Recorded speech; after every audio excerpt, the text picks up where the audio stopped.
আসসালামু আলাইকুম প্রিয় দিনী বোনেরা। আজকে ভিডিওতে থাকবে শবে কদরের নামাজের নিয়ত ও কত রাকাত শবে কদরের নামাজ পড়তে হবে এবং তা কোন সূরা দিয়ে পড়তে হবে। নামাজের পর মুনাজাত কি, বিস্তারিত থাকবে আজকের ভিডিওতে। এশার নামাজ ও তারাবি নামাজ আদায় করার পর এবং বিতর নামাজের আগে শবে কদরের নামাজ পড়তে হয়। শবে কদরের নামাজের নিয়ত।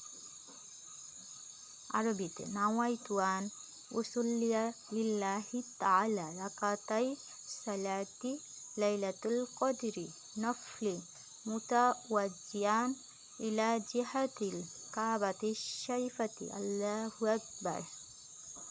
কেউ যদি আরবিতে নিয়ত না করতে পারো তাহলে বাংলায় নিয়ত করলেও হবে। বাংলায় এভাবে নিয়ত করা যায়: আমি কিবলামুখী হয়ে আল্লাহর জন্য কদরের 2 রাকাত নফল নামাজ পড়ার নিয়ত করলাম। এরপর তাকবীরে তাহরিমা পড়ে আল্লাহু আকবার বলে বুকের উপর হাত বেঁধে নামাজ শুরু করবেন।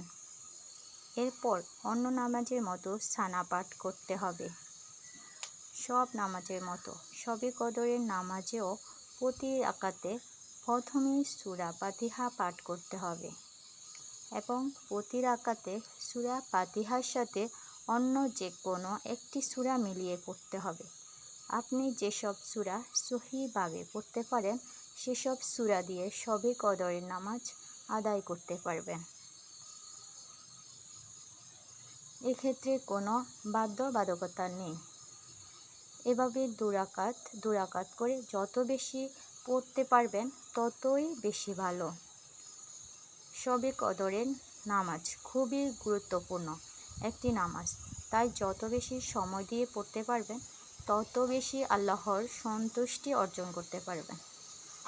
হাদিস শরীফে নির্দিষ্ট কোনো রাকাত সংখ্যা উল্লেখ করা হয়নি, তাই আপনি যত রাকাত পড়তে পারবেন তত রাকাত পড়বেন। নামাজ শেষে বা 2 রাকাত নামাজ পড়ার পরে ছোট্ট এই দোয়াটি পড়লে আপনার দোয়া আল্লাহ পাক তাড়াতাড়ি কবুল করবেন। দোয়াটি হলো আল্লাহুম্মা ইন্নাকা আফুউন তুহিব্বুল আফওয়া ফাফু আন্নি। অর্থ: হে আল্লাহ, আপনি ক্ষমাশীল, ক্ষমা করতে ভালোবাসেন, অতএব আমাকে ক্ষমা করে দিবেন। তিরমিজি